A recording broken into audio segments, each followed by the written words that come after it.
بەڵێ سڵاو ئێوەش بێت دوای ئەوەی ئەمڕۆ لە ماوەی دوو ڕۆژی ڕابردوو ئەمڕۆ کە دوێنێ دەکاتن دۆلار بەرزترین نرخی تۆمار کرد لە بەرامبەر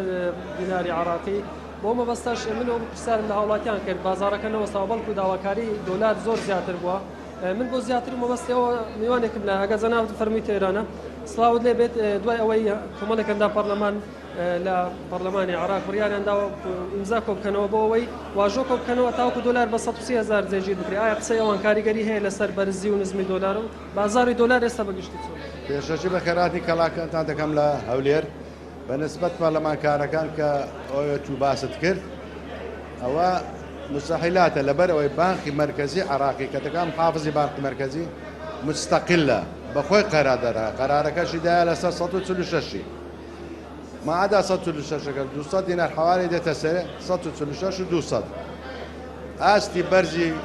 دۆلاری لەو یەک دوو ڕۆژەی گەیشت لە ئاخرێت 6 و 200 عرض بوو بەس لەبەرەوەی ئەوڕۆکە تۆزە تەوزیعاتە بوو لە یەک لە بانکەکان هێنایە سەر 46 بازارەکەی تقریبان ڕاگرتە بەس بەعامەتەن وەکو زانی بیتمان دۆلار جێگیش کرایە ینی پەرلەمانکارەکان ناتوان تاسی لە بانکی مرکزی بکەن لێرکانە شێ زەرمەدی ڕئیسیە کاسبکار مۆزەف فەقیر لەبەر هەموو کاڵاکان بەرز دەبتەوە ئەوەی دۆلاری هەبی قازانستی ئەوی دوژ مۆزەف و کاسبکار دایمە زەرە دەکەن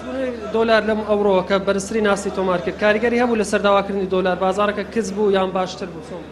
خۆی لە دوونەوە و لە پێرەوە بازارەکە تقریبان تەڵەبی لەسەر بووە لەسەر دۆلاری زیاتر زۆر تەڵەبی لەسەر بووە لەبەرەوەی بەغدا تەوزیع ناکە پێشتر تەوزیعی دەکرد 100 میلیۆن 170 میلیۆن 200 میلیۆن بەس ئێستا بەس حوالی دەفرۆشێت دەست خۆش من هەوڵە دەم بەڕێزشتر وەرگرم ئەگە جەناب فەرمووی تێرانە لێرە جەنابەت کار دەکەی بازاڕی دۆلار چۆنە داواکاری خەڵک بۆ کڕینی دۆلار ئێستا کەمتر بووە زیاتر بەهۆی دۆلار ئەمڕۆ بەرزتری ناسی تۆمار کردووە بەقورآن بە نسبەتی دۆلاری بازار ئازادە مەسەلەی دۆلاریش مەسەلەی برندونەویەکەی لەدەست خەڵکدا نییە یعنی تەماشا دەکەی ئێستا ئەوڕۆ کە دۆلار بە 146,000 لێرە تەعاملی پێ دەکرێت احتیمادم بەیانی بە 147 و بەرەو سەروش بی لەبەرەوەی هەتا ئێستا سعرەکە لە خوار باقیە هەتا ئێستا نەچۆتە سەروی باقی فترەك پێشتر پێشەوەی دۆلار دەستکاری بکرێت بە 118 تەوزیع دەکرا بەڵام ئەگەر ڕۆژێک تەوزیعی نەکرد با لێرە دەبوو بە 125 ئێستا کە بۆ ئەوەندەی تەوزیع دەکا یان هەندێک دیعاە هەیە بەرز و نزمی پێ دەکا على ئەساس ئەندام پەرلەمانەکان تەوقیعیان کۆ کردیتەوە ئەوە لە دەسەڵاتی ئەندام پەرلەماندانیە باقی مرکزی سەر بەخۆیە ئەگەر ئەو هابڕۆ ئەوانە لۆ مەسلەی هەڵبژاردنەکان دەیانەوێ وەکو شتێک لە ناو جەماوەر بەدەستی بینن دەڵێن دەستکاری دەکەن دەنا دەستکاری ناکرێت بۆ احتیمادەن بەرەو سەروتریش بڕوە ئەگەر بێت و ئەو هاژبێ هەفتەی داهاتوو 48 و 49 احتیمادی 50 هەیە زۆر سپاس برای بەڕێزم بەڵێ ئەوە قسەی ئەو کەسانی دەکڕین و فرۆشن بە دۆلارەوە دەکەن و کە پێیان وایە هەفتەی داهاتوو دۆلار بەرزتریش دەبێتەوە بەڵێ